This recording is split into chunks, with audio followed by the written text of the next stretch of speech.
রং বেরং কথার গল্প পাঠে আপনাদের সবাইকে সাদর আমন্ত্রণ। এখন আমি পাঠ করে শোনাচ্ছি রবীন্দ্রনাথ ঠাকুরের লেখা উপন্যাস যোগাযোগ। আজ ২৯ পর্ব। যথা নিয়মে মধুসূদন বেলা ১টার পরে অন্তঃপুরে খেতে এলো। যথা নিয়মে আত্মীয় স্ত্রীলোকেরা তাকে ঘিরে বসে কেউ বা পাখা দিয়ে মাছি তাড়াচ্ছে, কেউ বা পরিবেশন করছে। পূর্বেই বলেছি, মধুসূদনের অন্তঃপুরের ব্যবস্থায় ঐশ্বর্যের আড়ম্বর ছিল না। তার আহারের আয়োজন পুরনো অভ্যাস মতোই। মোটা চালের ভাত না হলে মুখে রোচে না। পেট ভরে, কিন্তু পাত্রগুলি দামি। রূপোর থালা, রূপোর বাটি, রূপোর গ্লাস। সাধারণত কলাইয়ের ডাল, মাছের ঝোল, তেঁতুলের অম্বল, কাঁটা চচ্চড়ি হচ্ছে খাদ্য সামগ্রী।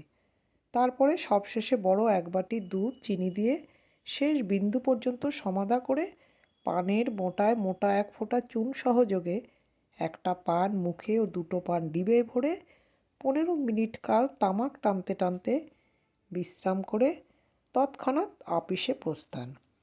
অপেক্ষাকৃত দৈন্যদশা থেকে আজ পর্যন্ত সুদীর্ঘকাল এর ব্যতিক্রম হয়নি।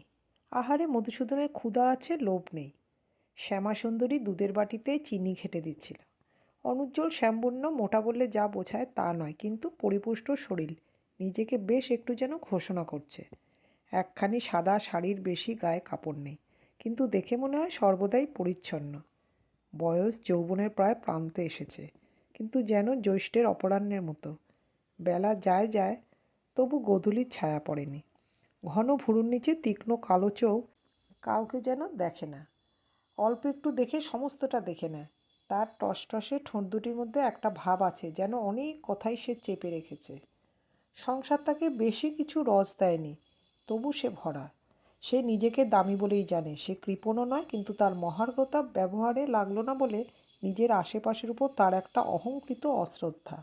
মধুসূদনের ঐশ্বর্যের জোয়ারের মুখেই শ্যামা এই সংসারে প্রবেশ করেছে। যৌবনের জাদুমন্ত্রে এই সংসারের চূড়ায় সে স্থান করে নেবে, এমনও সংকল্প ছিল। মধুসূদনের মন যে কোনোদিনও টলেনি তাও বলা যায় না, কিন্তু মধুসূদন কিছুতেই হার মানল না।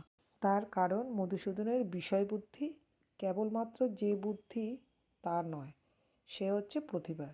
এই প্রতিভার জোরে সম্পদ সে সৃষ্টি করেছে, আর সেই সৃষ্টির পরম আনন্দে গভীর করে সে মগ্ন। এই প্রতিভার জোরেই সে নিশ্চয় জানত ধনসৃষ্টির যে তপস্যায় সে নিযুক্ত, ইন্দ্রদেব সেটা ভাঙবার জন্য প্রবল বিঘ্ন পাঠিয়েছেন। ক্ষণে ক্ষণে তপভঙ্গের ধাক্কা লেগেছে, বারবারই সে সামলে নিয়েছে। সুবিধা ছিল এই যে, ব্যবসায়ের ভরা মধ্যাহ্নে তার অবকাশমাত্র ছিল না। এই কঠিন পরিশ্রমের মাঝখানে চোখের দেখায়, কানের শোনায় শ্যামার যে সঙ্গটুকু নিঃসঙ্গভাবে পেত, তাতে যেন মধুসূদনের ক্লান্তি দূর করত। ক্রিয়াকর্মের পার্বণী উপলক্ষে শ্যামাসুন্দরীর দিকে তার পক্ষপাতের ভারটা একটু যেন বেশি করে ঝুঁকত বলে বোঝা যায়। কিন্তু কোনোদিনও শ্যামাকে সে এতটুকু প্রশ্রয় দেয়নি, অন্তঃপুরে যাতে তার স্পর্ধা বাড়ে। শ্যামা মধুসূদনের মনের ঝোঁকটি ঠিক ধরেছে, তবুও ওর সম্বন্ধে তার ভয় ঘুচল না।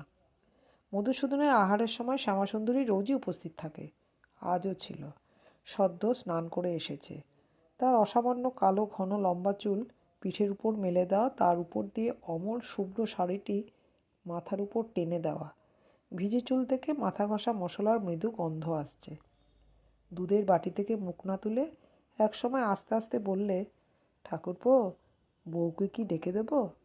মধুসূদন কোনো কথা না বলে তার ভাজের মুখের দিকে গম্ভীরভাবে চাইলে।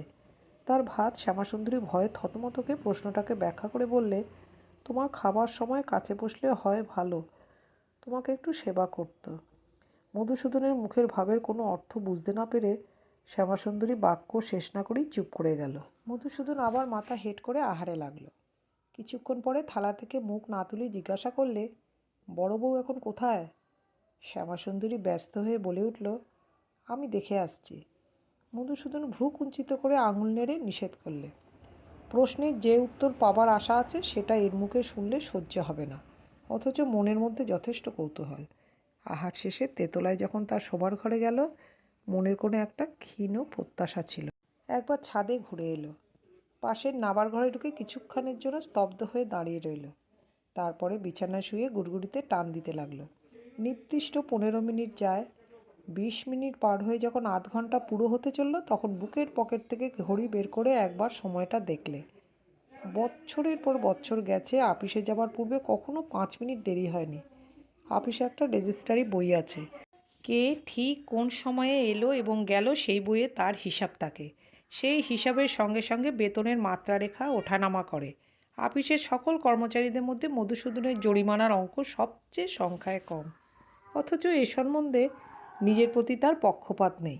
বস্তুত নিজের কাছ থেকে কর্মচারীদের চেয়ে ডাবল হারে জরিমানা আদায় করে। মনে মনে আজ সে পণ করেছে যে অপরাহ্নে আপিসের সময় উত্তীর্ণ হলে অতিরিক্ত সময় কাজ করে ক্ষতিপূরণ করে নেবে। বেলা যতই পড়ে আসছে, কাজে মন দিতে আর পারে না। এমনকি আজ আধ ঘন্টা সময় থাকতেই কাজ ফেলে বাড়ি ফিরে এলো। কেবলই ইচ্ছে করছিল অসময়ে একবার শোবার ঘরে এসে ঢুকতে, হয়তো কাউকে দেখতে পেতেও পারে। দিন থাকতে সে কখনোই শোবার ঘরে আসে না। আজ আপিসের শ্বাসশুদ্ধ অন্তঃপুরে প্রবেশ করলে ঠিক সেই সময় মোতির মা ছাদের রোদ্দুরে মেলা আমশিগুলো ঝুড়িতে তুলছিল। মধুসূদনকে অবেলায় শোবার ঘরে ঢুকতে দেখে এক হাত ঘোমটা টেনে তার আড়ালে অনেকখানি হাসলে। মেজ বউয়ের কাছে তার এই অনিয়ম ধরা পড়াতে মধুসূদন লজ্জিত বিরক্ত হলো। মনে প্ল্যান ছিল অত্যন্ত নিঃশব্দ পদে ঘরে ঢুকবে, পাছে ভীরু হরিণী চকিত হয়ে পালায়। সে আর হলো না। কৌতুক দৃষ্টির আঘাত এড়াবার জন্য সে নিজেই দ্রুত ঘরের মধ্যে প্রবেশ করলে। দেখলে অফিস পালানো সম্পূর্ণ ব্যর্থ হয়েছে। ঘরে কেউ তো নেই। দিনের বেলায় কোনো সময় কেউ যে ক্ষণকালের জন্য ছিল তার চিহ্ন পাওয়া যায় না। এক মুহূর্তে তার অধৈর্য যেন অসহ্য হয়ে উঠল। যদিও সে ভাসুর এবং কোনোদিনও মেজ বউয়ের সঙ্গে একটা কথাও কয়নি, তবু তাকে ডেকে কুমু সম্বন্ধে যা হয় কিছু একটা বলবার জন্য মনটা ছটফট করতে লাগলো। একবার বের হয়েও এলো, কিন্তু মোতির মা তখন নিচে চলে গিয়েছে। নববধূ কর্তৃক পরিত্যক্ত শোবার ঘরে অকারণে অসময়ে একলা যাপন করবার অসম্মান থেকে রক্ষা পাবার জন্য বাইরের দিকে বেগে গেল হনহন করে। মস্ত একটা জরুরি কাজ করবার ভান করে ডেস্কের উপর ঝুঁকে পড়ল। সামনে ছিল একখানা খাতা। সাধারণত সেটা সে প্রায় দেখে না, দেখে তার আপিসের হেডবাবু। আজ লোকচক্ষুকে প্রতারণা করবার উদ্দেশ্যে সেটা খুলে বসল। এই খাতায় তার বাড়ির সমস্ত চিঠি ও টেলিগ্রাম রওনা করবার দিনক্ষণ টোকা থাকে। খাতা খুলে প্রথমেই দেখতে পেলে আজকের তারিখের টেলিগ্রামের ফর্দর মধ্যে বিপ্রদানের নাম ও ঠিকানা। প্রেরক হচ্ছে স্বয়ং কর্তা ঠাকুরানী। ডাকো দারোয়ানকে। দারোয়ান এলো। এ টেলিগ্রাম কে দিয়েছিল পাঠাতে? মেজবাবু। ডাকো মেজবাবুকে। মেজবাবু পাংশুবর্ণ মুখে এসে হাজির। আমার হুকুম না নিয়ে টেলিগ্রাম পাঠাতে কে বললে? যে বলেছিল শাসনকর্তার সামনে তার নাম মুখে আনা তো সহজ ব্যাপার নয়।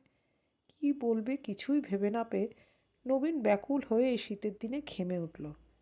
নবীনকে নীরব দেখে মধুসূদন আপনিই জিজ্ঞেস করলে, মেজবউ বুঝি?